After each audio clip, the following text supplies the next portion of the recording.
یو عمل ځان سره والي مونږ دعاګانې کوو او د دعاګانو د قبلېدو دپاره یو بهترین عمل الله پاک راله ذهن ته راواچولو دا ځان سره کې ته وې زما دا مسله ده چې الله پاک یې حل کړي زما دا مسله ده چې کومه مسله ده هغه مسلې دپاره د شپې چې سټ هم راپاسې د حدیث په حواله باندې سټ هم راپاسې دي سترګې دې وغوړېدې کټ کې کښېنه د الله جل شانه دا یو سونامي دي دا واله او د هغې نه وروستو که الله توفیق درکړه او د چاردام دې وکړو 2 رکعته مونځ دې وکړو فبها کنې په ناسته باندې دغه دعا ووایه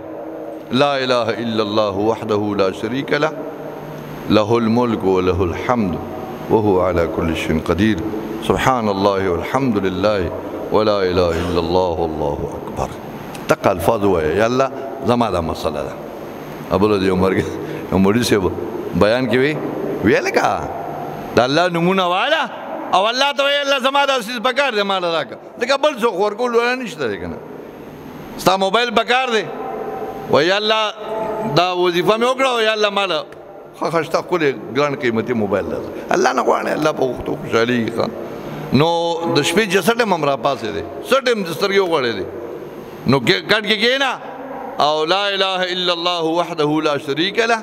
له الملك وله الحمد وهو على كل شيء قدير سبحان الله والحمد لله ولا اله الا الله والله اكبر ولا حول ولا قوه الا بالله دوه الله يزمن طول حاجتنا برك الله يمدخلو غيب خزن سبوك اللهم تب علينا قاضي الموت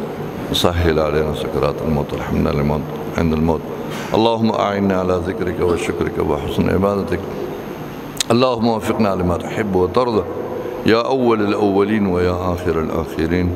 ويا ذا القوة المتين ويا راحم المساكين ويا أرحم الراحمين برحمتك يا أرحم الراحمين.